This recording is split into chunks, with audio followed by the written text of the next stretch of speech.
But that's exactly what Meghan Markle has done here. It is a disgusting new low. At first, it all sounded like random gossip drifting around online. A tiny argument about a diffuser, a staff member feeling slighted, a strange house rule that made zero sense. Nothing major, nothing explosive, just small talk. But then the vibe shifted, and it shifted fast. So I jumped online to see what was going on with Uncle Harry and Auntie Meghan. And guess what? Nothing. Total silence. You'd think she would have at least popped up in a quick commercial clip or a soft promo somewhere. Not even that. The people who once worked inside that mansion, the ones cooking the meals, arranging the flowers, driving the cars, pressing the clothes, mapping out every hour of the day, they're now painting a very different picture. Not the peaceful Montecito dream splashed across glossy magazines. Not sunshine and calm energy. They describe something way more controlled. Instead of a cozy home, they say it felt like a stage set where every detail had to look flawless, every single second. Some even claim the house ran like a mini royal court. Quiet rules, unspoken expectations, tight routines, emotional pressure wrapped in a soft wellness aesthetic. On the outside, it was candles and affirmations. On the inside, it was tension you could feel in the air. And according to several former workers, it didn't explode overnight. It crept in slowly. What's wild is how familiar it sounded. Some staff said the atmosphere started to feel strangely similar to the palace structure Harry and Meghan once said they were desperate to escape. That irony isn't lost on anyone. Now, why did it shift? That's still up for debate. A few insiders believe the couple never intended for things to become so rigid. They argue Harry and Meghan were under massive pressure to protect their public image. Cameras everywhere, headlines waiting, critics circling. Over time, that kind of pressure can make anyone start controlling the little things: lighting, timing, tone, even how someone says hello. Others think it was about presentation, keeping everything camera-ready at all times. Either way, workers say the outcome felt the same: tight schedules, sudden rule changes, and an undercurrent of stress that no one wanted to name out loud. One former event planner described walking into the house like stepping onto a movie set someone else was directing. Even the scent in the room had to match the mood Meghan wanted that day. Another worker shared how mornings could feel warm and relaxed. Then by afternoon, the energy flipped without warning. No shouting, no dramatic scenes, just a sudden chill that left everyone on edge. What really stunned people wasn't one huge scandal. It was how many former workers told eerily similar stories, different roles, different times, same tension. And that's what made folks start looking twice. And Harry himself is over here, not really with anything to do. So their, I guess, reaction to this sort of meandering that they've done for the past 5 years without real purpose except for give me money because I need money, is to set up a cosplay royal court. People who had never even crossed paths. Different roles, different years, different circles. Yet somehow they told almost identical stories. As more former employees started speaking up, the glossy Montecito fairy tale began to crack. What once looked like a sun-drenched dream home started to feel like something carefully propped up behind the curtain. Folks still debate why staff chose to talk now. Timing is everything, right? But many of them point to one major shift inside the house, and it didn't come out of nowhere. It started when the couple's big media wins began to wobble. First, the Spotify partnership ended. Then chatter picked up about Netflix tightening budgets. Suddenly, the power vibe felt different. According to people who were there, the energy inside the mansion changed almost overnight. The place that once felt bold and full of big plans started to feel tense, heavy. Like everyone was walking a little slower, speaking a little softer. Workers who once felt locked down by strict contracts began to sense the shield wasn't as strong as before. The untouchable aura. It faded. And when that happens, people either stay quiet or they finally speak. A former wellness consultant who worked closely with the family broke it down in plain words. She said, "When everything feels rich and endless, people stay quiet. But when the money energy shifts, when things feel tighter, conversations start happening. Small details suddenly become big deals." She explained that everyday costs began getting extra attention: candles, groceries, floral orders, event decor, uniform expenses. Things that once flowed easily were now being examined. Every receipt seemed to carry weight. And that pressure? It trickled down through the whole house, leaving staff on edge. There were also whispers that managers were reviewing invoices more closely and questioning deliveries more often. No one accused anyone of wrongdoing. That's important. But employees described a mood like everyone was bracing for something, like a storm cloud was forming, even if the sky still looked clear. One driver noticed private cars were used less, swapped out for ride apps. A florist said she had to redo centerpieces because the first version cost too much for what was supposed to be a simple lunch. A chef shared he was asked to create meals that looked luxury on camera, but stayed modest behind the scenes.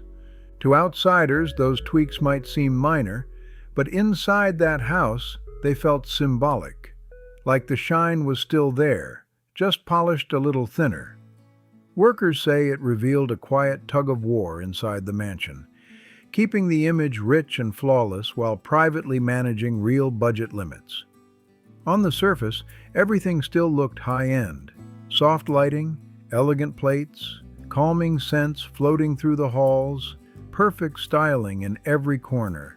But even a hint of financial pressure made it feel like the whole illusion could crack.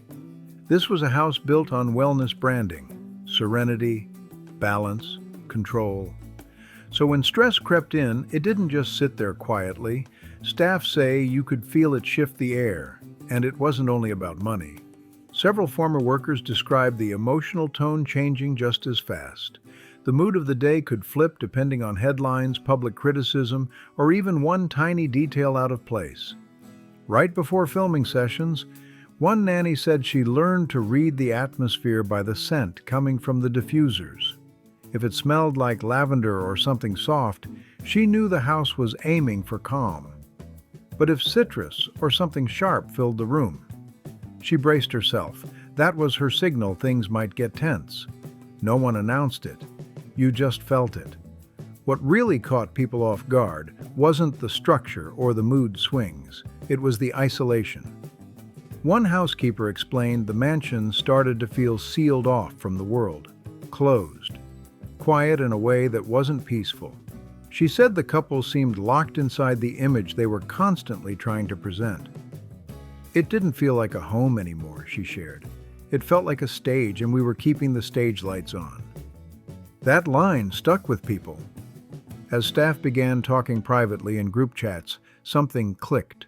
They weren't imagining it.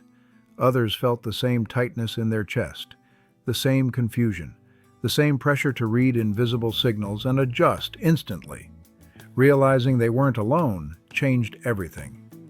Once former employees compared notes, patterns started popping up. Small details that once sounded random suddenly showed up again and again in different stories. Prince Harry and Meghan Markle have created a new cosplay royal court over there in Montecito. Not identical, but close enough to raise eyebrows. They started calling them silent signals, subtle cues that told you exactly what kind of day it was going to be inside that mansion. No shouting, no dramatic scenes, just quiet indicators that let you know whether it was a smooth day or one where you needed to move carefully and keep your head down. None of these signals were ever written down. No handbook, no staff memo. Nobody stood up and explained them. But over time, workers say you just learned. You picked it up or you struggled. One detail that kept coming up? The lighting. Several former employees said certain hallway lights felt like quiet indicators. A warm, soft glow meant things were steady, business as usual. But if the light looked brighter or cooler, staff say they'd brace themselves for sudden changes. And a deeper tone, which they claim was rare, supposedly meant keep your distance.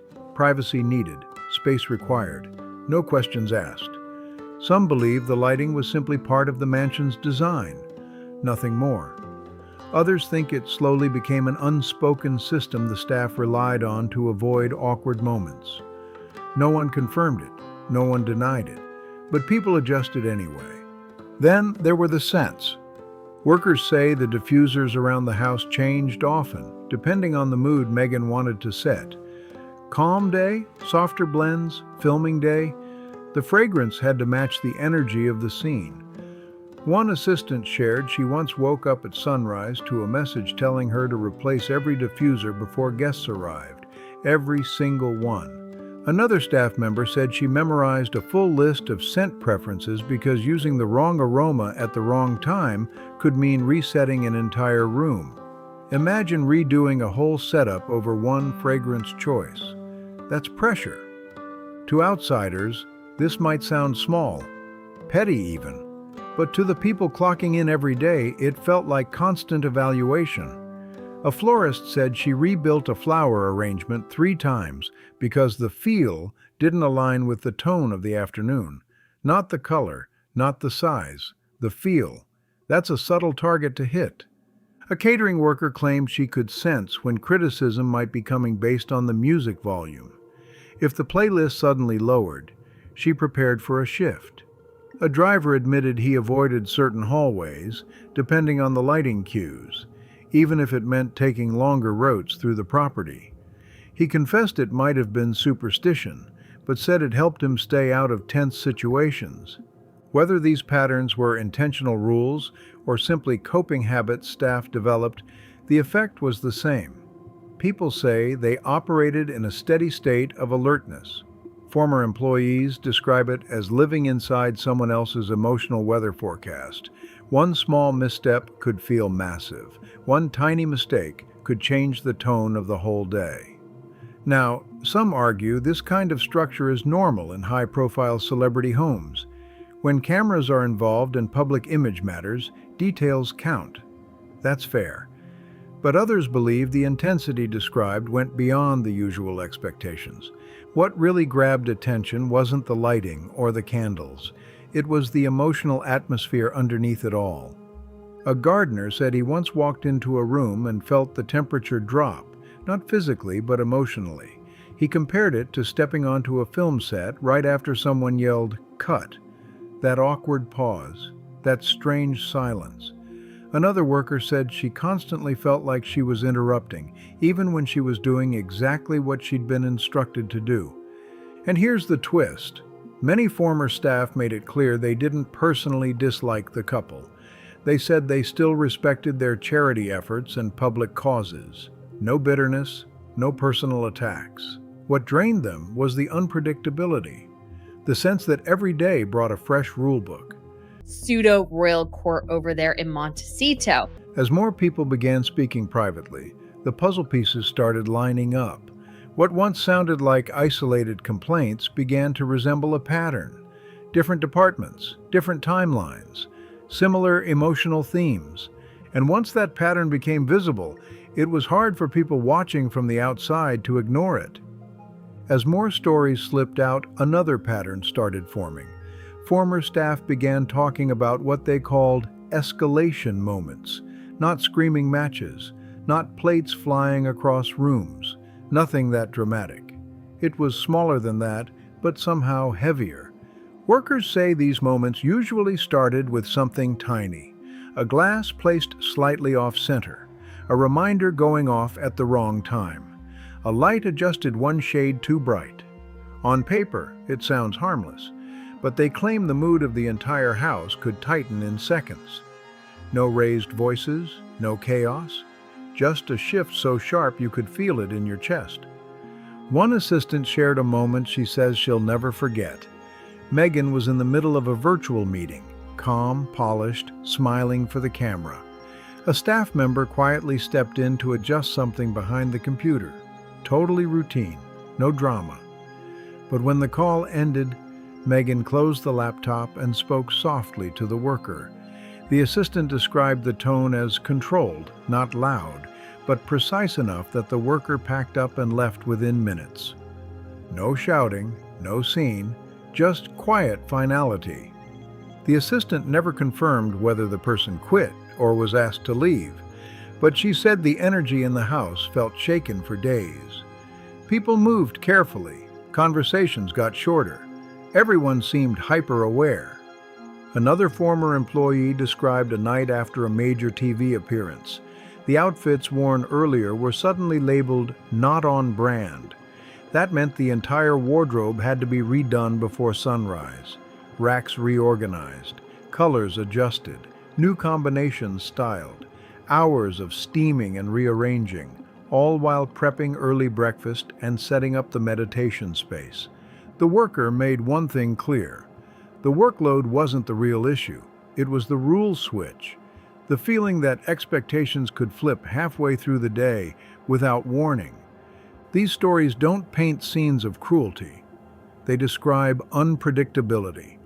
Sudden tone shifts that left staff guessing which version of the house they were stepping into. And yes, Harry's mood came up too. Workers say he could be laid back and joking one day, walking barefoot through the kitchen, chatting casually. Then the next morning, something small, like a mug left in the wrong place, would make the air feel tight. No explosion, just tension. Several former employees believe outside headlines played a big role. If media coverage was positive, the house felt lighter. If criticism hit, the mood shifted fast. It wasn't always about what happened inside the mansion. It was what was happening outside that echoed through the rooms. Staff say the hardest part wasn't the tasks. It was the unpredictability. Some mornings were warm, music playing, sunlight pouring through the windows. Other days felt so quiet it was almost museum-like. Controlled, still, careful. To cope, workers developed their own low-key survival codes. They paid attention to hallway scents, music volume, even the pace of footsteps. Lavender and soft playlists meant steady vibes. Citrus blends or sudden silence. Time to move cautiously. Harry and Meghan are their own worst enemies every single time. They have no way to do anything else but to flaunt their titles around because they don't have anything else to offer. Many say the pressure came from the house being camera ready at all times. Filming sessions, interviews, photos, social media clips. Everything had to look flawless because any detail could end up online. Staff often felt like background characters in a show that never stopped rolling. When these accounts reached the public, the biggest shock wasn't a single detail. It was the repetition. Different roles, different years, similar emotional themes, stress, caution, mood swings, sudden changes. Now, whether every story is exact fact or slightly amplified, the picture they create is hard to ignore. It challenges the idea of a perfectly serene Montecito retreat. Instead, it suggests something more layered, a house balancing image, pressure, and human emotion behind those polished gates.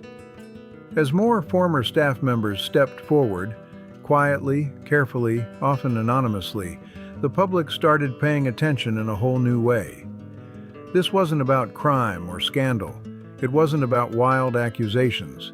It was about contrast, a growing gap between the calm, compassionate image Harry and Meghan present to the world and the tense environment described by people who worked closest to them. That contrast hit different. Media insiders say the couple's team slipped into what one source called permanent crisis mode. Statements were drafted, positive campaigns lined up, charity announcements carefully timed.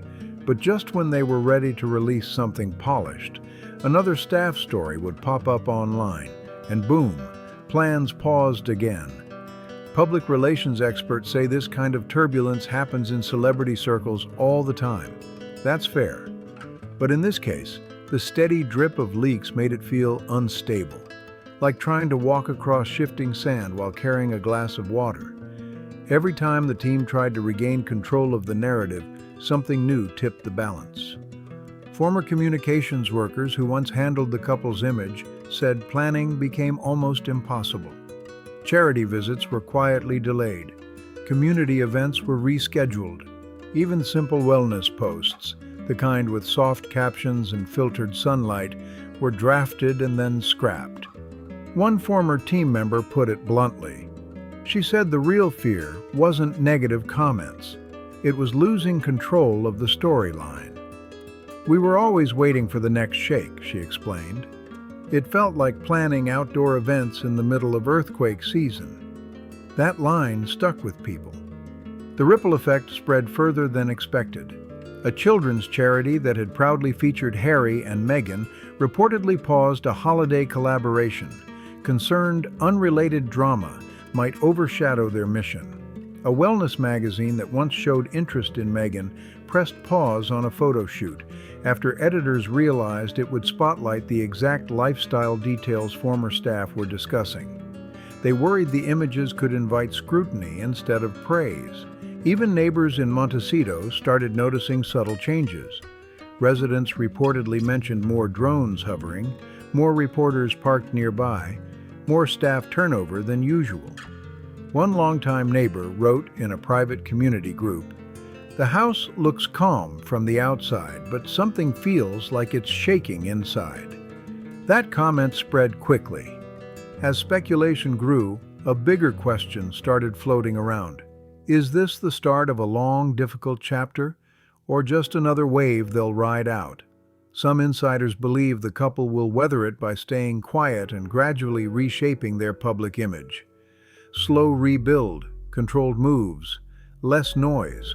Others think the tension between their public message, kindness, healing, peace, and the behind-the-scenes accounts of stress and sudden shifts might be harder to smooth over.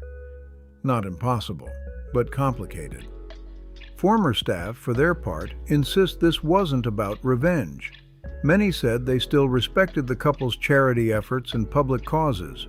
What pushed them to speak wasn't anger, it was emotional exhaustion. Several described walking out of the mansion on their final day and feeling an unexpected wave of relief. That's when they realized just how tense they'd been for months, maybe longer. Now, with multiple voices describing long days, shifting expectations, and emotional ups and downs, the story feels bigger than one person with a complaint. It's about perception, about a brand built on serenity, possibly wrestling with pressure behind closed doors. Whether Harry and Meghan choose to respond directly, remain silent, or pivot strategically, no one can say for sure. But one thing feels undeniable. The Montecito dream no longer looks as simple as it once did. Maybe the cracks were always there. Maybe outside pressure widened them. Either way, the shine doesn't look quite as effortless anymore. And here's the twist. People aren't watching a polished documentary this time. They're not seeing a carefully edited special with soft music and controlled interviews. They're watching events unfold in real time, unfiltered, unpredictable. The cameras aren't just capturing curated moments now. They're capturing reaction, response, consequence.